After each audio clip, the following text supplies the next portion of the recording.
Hey guys, Skill Hustle back with another tutorial type vid.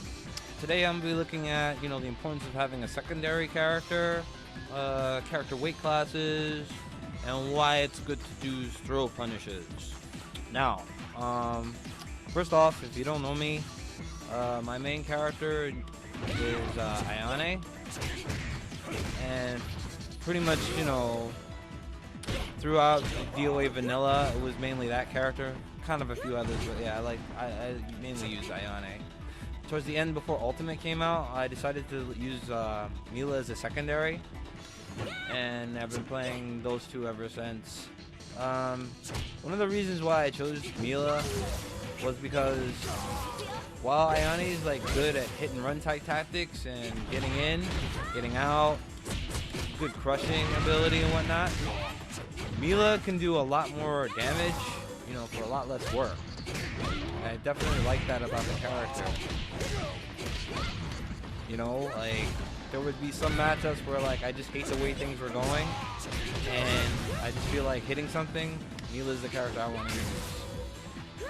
So other things that I could bring up in comparison to between the two is if Mila gets a knockdown, she usually goes for a mount, whereas Ayane in that situation, she may choose to flip over the opponent, most of the ninjas can, positioning and whatnot.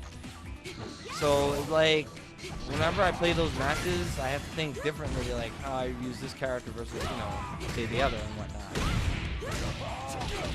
And going back to the fact of with weight classes, I find that it's more so fairly obvious that Mila can do a lot more damage, regarding, juggles and whatnot. It's not reliant on them. She's a lot less reliant on them as opposed to Ayane would be. Not to say that, the character has to be played that way, but if I want to, style a little bit, do some damage, I can do it pretty easily with Mila. For instance, one thing you might have ever, come across when, slow. A Mila player is this situation. No, that's not what I meant to do. Yes. No, instant critical burst. Right? She gets that so easily, and she can do so much damage off of that. So let's look at some combos, for instance, a standard combo on any normal character, I would do something like this and smash, but see, that doesn't work, because, Bayman's too heavy, and it's the weight classes. I can't do that on, Bayman, Leon, Rachel, Bass, so I have to come up with alternatives, which are easy to find, because, see, she can do this.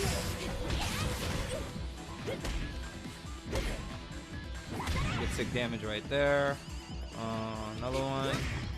I messed that up. Hold on. That one goes into it. Then if I want them face up, double punch. Get mount punch damage. Another one.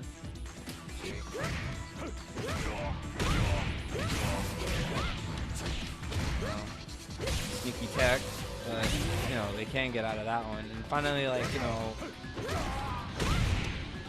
power launcher.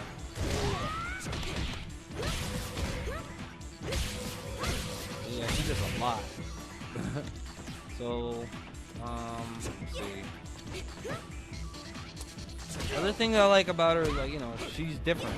Even though her moveset is smaller, it makes you think how to work more with less.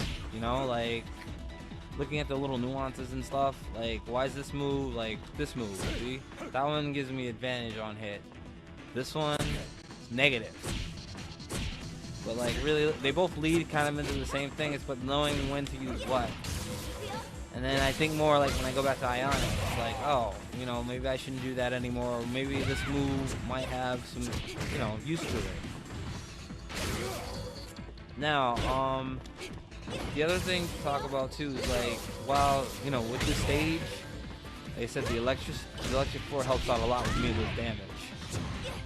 So it comes in handy too. Like whereas Ayane, like she probably gets a little bit more depending on how she finishes her combo. But yeah, Mila has lots of opportunities to do, work with this one. Now what else are we gonna go back to? Throw punish. Yeah. The second one move that's kind of deceptive. Well, a couple. Second guard. See all the frames of that. For instance, knowing when to throw punish and when not to is very important. Like this move, if someone doesn't know the frames to it, it's really deceptive for 9P.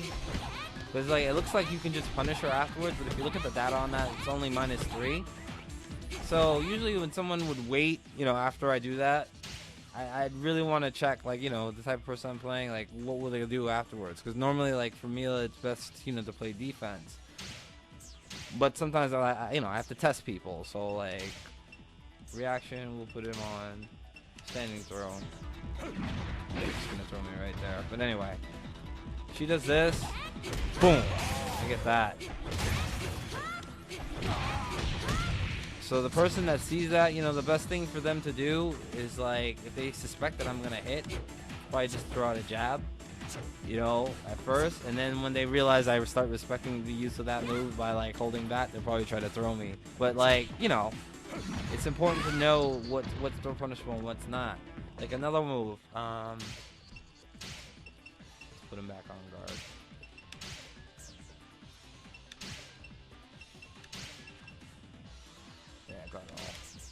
The wheel kick, 3 HK. This is -8. But what you'll notice, like, to punish that effectively with the throw, you have to do it low one because, by the time Mila finishes, she's in squatting position. And even though, like, they can still throw her after she, while she's standing, if you're the type of person, like, you see this and you think she's taking a long time getting up and, your follow-up may be a strike. Let's say mid-punch, yeah. Mid-punch. You just gave me the chance to do that.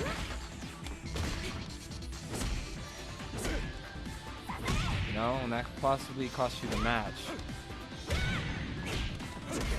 So like I said, this is a low throw punish. Let's put that on now.